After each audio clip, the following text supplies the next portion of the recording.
Sa kabila ng layo ng kinalalagyan, nananatiling matatag ang ugnayan ng damdamin at paninindigan ng mga Pilipino sa iba't ibang panig ng mundo. Sa Tokyo, Japan, nagsama-sama ang mga OFW para ipahayag ang kanilang mariing panawagan, ang pagpapalaya at pagbabalik sa bansa ni dating Pangulong Rodrigo Roa Duterte. Si Hector Kikuzaki magbabalita.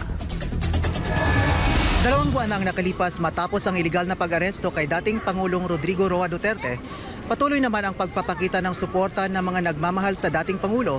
Ang kanilang patuloy na panawagan ay sana ibalik na ito sa bansa.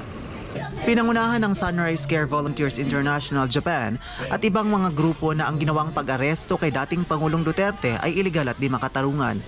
Ang nasabing pagtitipon ay sinagawa sa Shinjuku, Tokyo, Japan noong Hunyo 11. Tinawag itong Green Day for Duterte.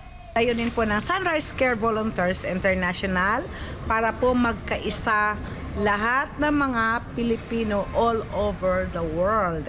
Bakit gusto namin si Tatay Digong, kaming mga Pilipino na nandito sa ibang bansa, kasi nakita namin na ang ganda-ganda ng Davao, napaka-safe. I was there in Davao. Nakita ko ang Davao na napaka-safe. Gusto namin ang Pilipinas maging katulad ng Davao na napaka-safe. Mahal-mahal namin ang si Tatay Digong. Karamihan sa mga dumalo ay nagpapahiwatig din ng pagtutol sa impeachment complaint laban kay Vice President Sara Duterte. Naniniwala sila na ang ganitong hakbang ay puro pamumulitika lamang. Siya talaga ay hindi corrupt. Tumutulong lamang siya na maayos ang ating bansa, maayos ang ating bansa. Ang dapat niyan ma-impeach ay ang tunay na mga corrupt. At si Inday Sara ay industrious, masipag siya. Masipag manglingkod sa ating bansa. Tumutulong sa mga nangangailangan, sa mga mahirap. Kanyang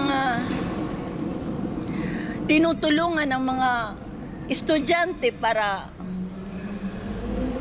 may saayos lahat, mawala na ang mga nagiging NPA.